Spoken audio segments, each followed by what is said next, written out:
Swastiastu. Halo semuanya, kami dari kelompok 1. Sebelum kami mengobservasi, kita melakukan perkenalan terlebih dahulu. Perkenalkan, saya ketua kelompok 1. Nama saya Ibnu Chandrawira Semana Putra, nomor absen 15 dari kelas 10K. Saya sebagai sekretaris kelompok 1 atas nama Gusti Nur Hanjani akrab disapa Ayudia, nomor absen 04 kelas 10K. Dan anggota kami, halo semuanya. Perkenalkan, kami anggota dari kelompok 1. Nama saya Niwayan Ayudia Kirana, nomor absen 34 dari kelas 10K. halo semuanya, perkenalkan nama saya Nika Dek Maria Bujanga Putri, nomor absen 28 dari kelas 10K. Halo semuanya, nama saya Putu Gede Manik Agastia, absen 12 dari kelas 10K. Halo semuanya, saya Nimadi Asma Maheswari, nomor absen 32 dari kelas 10K. Halo semuanya, nama saya Ikut Deva Purnama, nomor absen 7 kelas 10K. Sekian perkenalan dari anggota. Saya tutup dengan Parang Santi. Om Santi Santi Santi Om. Nah, kali ini kelompok kami akan mengobservasi, yakni salah satu kearifan lokal yang berada di Desa Bedulu. Nah, kearifan lokal tersebut adalah ngambang. Ngambang yang berada di Pura Semantiga. Sebelumnya, tahu nggak sih apa itu ngambang? Kata ngambang itu sendiri, ngambang itu yang ngambil apa saja yang menjadi keperluan di pulau yang memang dimiliki oleh orang-orang sepengemong ini. Mungkin sekarang sudah liwat, katanya sudah sampai Kompot kemana itu, tidak dengan paksaan, biasanya ya diberi itu apa saja yang ada. Terutama suri katanya ini mungkin di rumahnya orang ada tebu yang dibawa dia aturan itu deh, ada bunga, ada daun, ada pisang, kelapa, ya apa termasuk pepaya muda untuk bahan jukut itu, bahan sayur itu juga ada bebas, apa saja yang ada di rumah itu. Dan sampai juga ayam, kadang-kadang ayam yang kecil itu kan untuk mencaru itu, ayam Banten itu. Dan tidak juga sekarang perkembangan lagi, tidak ada yang meminta dan tidak ada yang mengharuskan. Dagang-dagang justru banyak di pasar itu memberikan, ada dupe, mau sampai segudang begitulah dupe itu, ada dupe diberikan, apalah itu yang ada di kadang-kadang gula pasir itu yang dibawa. Kira-kira sejak kapan sih tradisi ngambang ini mulai ada? Kapan ini mulai dilaksanakan? Ketika kerajaan Udayana dengan permaisurinya siapa namanya Dharma Patni itu, ya itu yang dari Jawa itu, kan di Bali ini terjadi chaos waktu itu. Ya. Chaos, nah ini awalnya begitu. Nah ketika chaos itu artinya masyarakatnya tidak tentram, terjadi peperangan, terjadi gontok-gontokan, iri, ataupun sering terjadi gap-gap, sehingga keharmonisan dalam kehidupan keseharian tidak ada. Karena di saat itu ada beberapa sektor, nah sama seperti sekarang ini banyak ideologi, banyak agama, tetapi masing-masing dia mempunyai ego tersendiri pada saat itu. Saya paling benar, ajaran saya paling dekat dengan Tuhan dan lain sebagainya adalah saat itu. Sekarang ini lah, kalau ikut ajaran saya nanti surga ditunggu sekian bidadari begitu kan. Nah kejadian itu pada saat itu begitu, karena kerasnya gontok-gontok harmonis Raja Udayana ini mencarilah seorang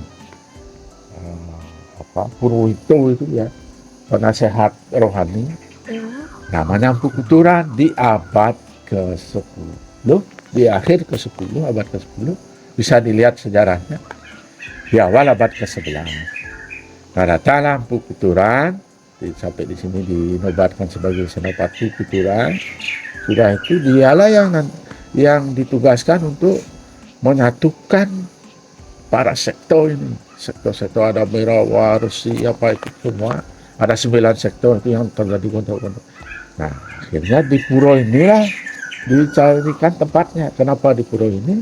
Mungkin Empu Kuturan sudah melihat kekuatan alam yang ada di pura ini atau vibrasi yang ada di pura ini sangat kuat, sehingga ada kemampuan nanti dalam pembicaraan itu mau mereka itu tunduk atau menyatukan diri, istilahnya anu gelang pada saat itu. Nah akhirnya memang terjadi itu. Nah, terjadilah itu pada saat itu. Akhirnya mereka sepakat semua sekte ini untuk menyembah Trimurti, ya, Brahma, Wisnu, Iswara. Sehingga untuk menyembah itu di masing-masing desa ada tiga pura, desa, dalam, desa. Semua seluruh Bali. Sudah itu di perumahan masing-masing ada Merajan, ada Rong Tedu, semua Merajan. Sudah itu untuk mengayomi inilah bagaimana caranya mengayomi atau memelihara pura-pura ini. Nah, kalau di desa-desa lain dibentuklah desa adat, wajib pepesuan, wajib. Nah, sedangkan di Pura Samuan Tiga karena sumbernya di sini dan banyak ada pura-pura, dipakailah sistem ngambang. Ya. Sistem ngambang itu tidak ada pemaksaan, tetapi anak-anak ini yang ditugaskan, para pengayah ini yang ditugaskan untuk masuk ke rumah-rumah untuk memberitahu kepada masyarakat pada saat itu, karena tidak ada pepesor, wajib pepesor tidak ada di Pura Samuan Tiga. Yang ada itu ngambang dan pengrau. Jadi ketika ngambang, anak-anak itu masuk ke rumah-rumah, cukup dengan bahasa ya ngambang, kan begitu ya. Nah, dia sering dia lakukan. Masuk dah ke rumah, oh meriki, tapi bentar coba tinggalin. Apa yang ada, coba dilihat. Nah, cari anak-anak, ada yang punya pepaya, ada yang punya pisang, ada yang punya yang lain-lain yang dapat mendorong melaksanakan kegiatan padat. Jadi acara ngambang pada saat itu kenapa dicetuskan pada saat itu di zaman itu untuk bisa melaksanakan upacara odalan di pura, itu tujuannya. Karena di sana tidak ada pepesot. Sudah itu ada namanya Hari Pengerau. Hari Pengerau, kamu lagi maturan. Dia tidak maturan berupa banten, tapi maturan berupa benda untuk bisa terlaksananya upacara di pura. Jadi kapan mulainya acara ngambang itu sudah diwarisi sejak zaman itu, di abad ke-11 itu, di zaman Keputuran sudah ada itu acara ngambang. Nah, karena untuk menopang bisa terlaksananya acara upacara di pura untuk kebesaran beliau yang berstana di Pura Samuan Tiga. Lalu apa sih tujuan ngambang itu dilaksanakan? Tujuan ngambang ini dilaksanakan itu untuk meringankan beban yang ada di pura. Karena apa? Karena ketika anak-anak ini melakukan kegiatan ngambang sesuai dengan tradisi yang dia wariskan, itu kamu ini kan ngaturan sesuatu ini. Iya, berupa apa yang ada di rumahnya. Kalau yang sudah punya agak punyalah di rumahnya, bilanglah agak kaya gitu, pasti dia banyak aturkan.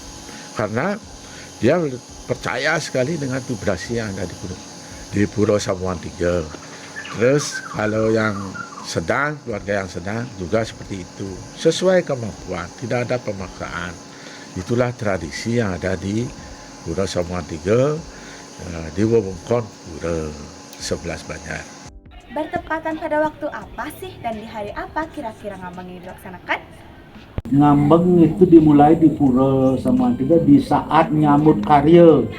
Jelasnya itu di film, ya, berarti 15 hari sebelum karya.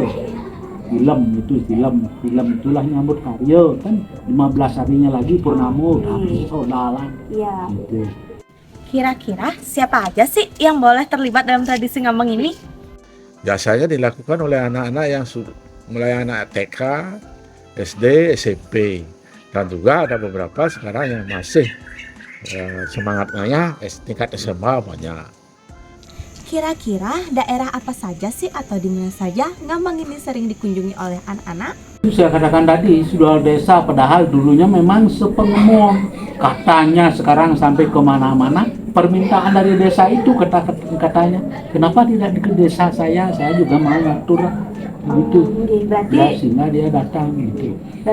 secara tidak langsung adanya Ngambang niki mempermudah masyarakat dari desa lain untuk melakukan kunia ke Purwosaman Tiga. Ya, itu lain sebagainya.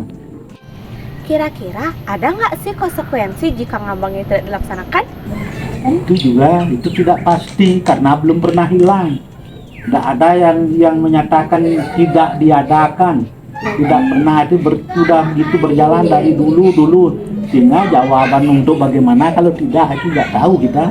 Tradisi ini terus Memang sudah berjalan dari sana dan kita selama ini berkomit sepengemong Purwosaman III akan tetap melaksanakan itu, tidak berani akan mentiadakan.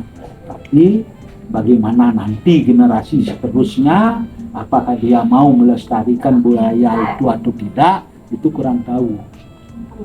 Sampai saat ini ya tetap jalan.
Sekian video observasi dari kelompok kami. Maaf jika ada salah kata yang disengaja maupun tidak sengaja. Kami tutup dengan Prama Santi. Om Santi Santi Santi Om. Dadah. Destiny ikene.